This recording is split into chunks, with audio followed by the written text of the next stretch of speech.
Hey guys, Brad-Duct Tape-Hale here with an unboxing that is more phenomenal.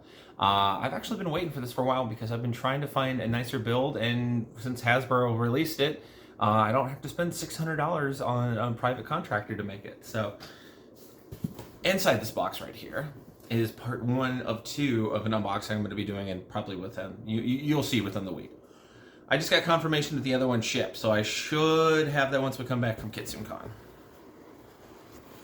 Oh no, the box is upside down. So, I ordered one of the Blue Ranger helmets as soon as the pre-orders dropped, because I want a Blue Ranger helmet. It's not for cosplay or anything else. This is complete the collection of the original 6. I am missing black and yellow, actually, because I have a red, I have a green, I have a pink, I now have a blue, so it's just black and yellow, which I think are rumored to be the Hasbro helmets for next year. So, but I'm also privately looking on the Ranger cosplay market and whatnot, because that's where most of my other stuff is from too. So, first off, I love the art on the side of the box, which is really, really cool, because you got your basic descriptor on the back. I love how over the time that they've been releasing these helmets, they've been slowly changing the art style of it, like even the bottom. It still has art on it. So, now I know there's a lot of people online right now that are all like, oh, it's so cheap, I don't know. I'm just like, dude, it's a budget Ranger helmet. It's for kids. We're adults purchasing kids' toys. I'm sorry it doesn't match up to the, $800 toy that you bought that was die-cast metal from the 80s that was a $50 toy when it came out. It's a toy. What it is. And sure, and obviously it's not melded or whatnot, there's going to be dings and flaws and whatnot, and every once in a while you're going to get a one that's going to be pristine. That's great. That's the whole thing about owning toys. I'm pretty sure we've all owned a toy in our life that have had some mispaint on it or whatnot. We don't care because they were toys. And to me, this is collection. I'm not going to let it sit on the shelf on a box. This is going to go, I have special wall mounts that I put these on, and these are going to go on display in my office because I'm a Ranger nerd and I like it. I don't care. This is cool. I guess I'm the market for it.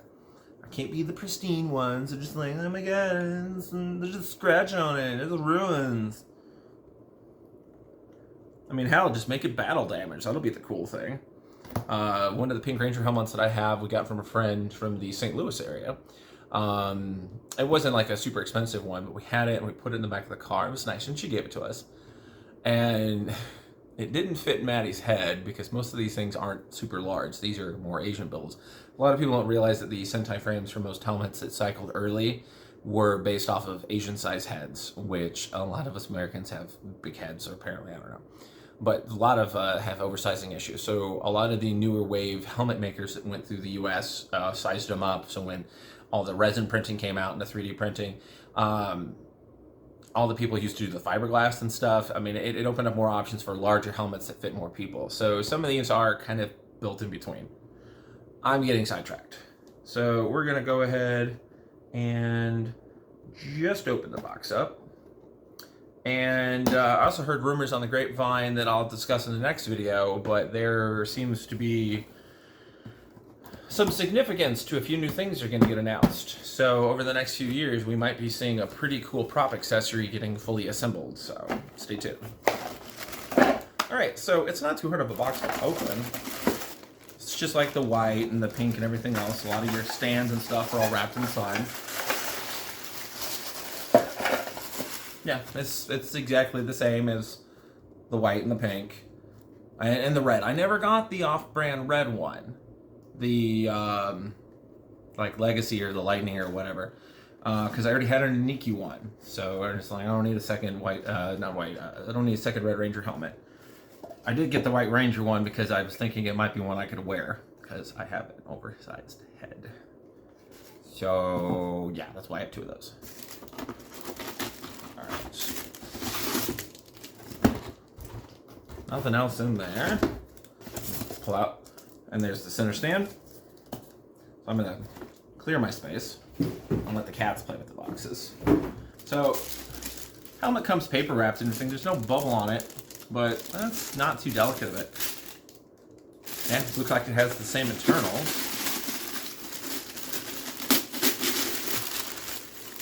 All right, so first off, my steam works, so that's good. I don't see any superficial paint flecks. I do see an instruction booklet. I like this. This is decent for a budget helmet. If you were to tell me as a kid that I would be able to hold stuff like this in my hands with the technology we had for 90s toys when Power Rangers came out, it's 1993, I would think you were nuts. Yeah, there's just a little bit of cleanup here. There's tape residue. That's all I gotta clean. I love this. This is super, super cool. It magnetically locks and opens, which is nice. So you have the inside of the helmet. So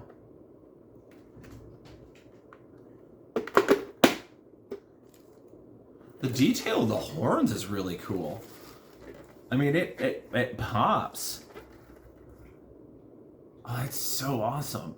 And you can even see through the screen, so you can see the transparency of it. It's like cheap sunglasses, all what it is. But oh, this is cool. Even like the lines right in, so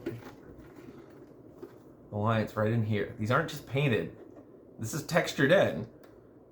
It's this. Oh, they're learning with each of these helmets. They're learning and they're building onto it. So it's not just a simple raised and it's painted. There's an actual groove into this. And I know that's probably something super easy to do, but it's detail and it's nice detail. Or like even like how certain helmets were a little bit different. To me, I always like kind of the puckering out of the chin, even though damn well know that your face doesn't fit right on this. This is more of a lower sculpt, but it helps. Has anyone ever seen what the original helmets looked like? Not the original helmets. Look up, if you could find it, original Mighty Morphin Power Rangers pilot, and watch how they morphed and transformed. That's weird. There's they practically did some of those effects. So you know somewhere if they still exist, they're probably in the trash. There are props that those exist. You'll find out once you look at what video I'm talking about. You might have to dig on Reddit or some older YouTube videos, but I've seen it. It's floating around. But the really cool thing I like about this, the same with the pink and the white, is you don't have to worry about the snap clips. So the snap clips on these are American-only helmets because the Japanese Sentai did inner snap locks. But the cool thing about this is that anyone who's ever owned a snap helmet, they pinch the hell out of your fingers because they have to be tight. And I assist my wife in and out. She has a Time Force Red cosplay because she likes Jason Fawn's character Wes. And hers has the snap lock on it, and I have pinched my finger on that more. You got to pay attention when you're snapping in it because you put it in and you're fighting with the hair on that. See, look, another cool thing on this, and you can't really see because of the angle, but there's an adjustable headlock into there because most Ranger helmets have just hot glued foam inside the helmet. I shit you not, you go find a Ranger cosplayer that is taking a break and politely ask to look inside their helmet.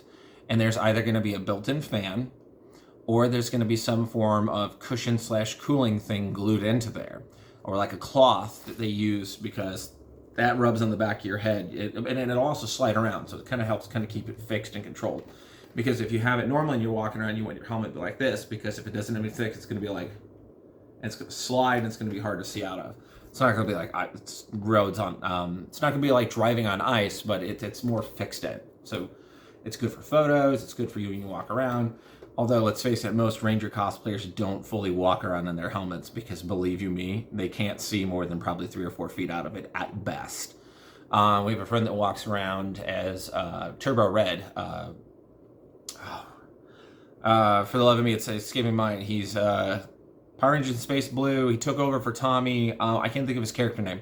But he does the full helmet, and he goes around, he's like, man, I could probably wear that thing for maybe 20 minutes at first. He says, because first off, I just start overheating. And second off, once you start overheating, it cuts your visibility from 3 or 4 feet down to like 1, because you're literally staring through fog. It's like trying to paintball with a cheap paintball mask. It's not fun, but I've rambled on for so much on this because it's fun nerding about helmets and Power Rangers and be like, it was more phenomenal. Would I say it's worth the money? Yeah, I would say. If you can get it at GameStop for probably $50, because some of these will probably sit and go on sale, get it for $50. I very much feel it's worth $50. I'd say 50 to 80 easily on this. So the next one that's coming on through, and if you're watching this video, you're probably realizing what it is. I'm going to be doing an unboxing on Billy's Power Lances. And they combine, and there's talk that we might be getting the full Power Blaster set. Because we already have the Dragon Dagger, we have Jason's Red Ranger sword that's coming out this fall, and Billy's Lances, and there's already leaks going around that we're getting a Power Bow that should be able to like shoots like a foam arrow, or and it's not like Nerf, but I mean it's like a foam tipped arrow.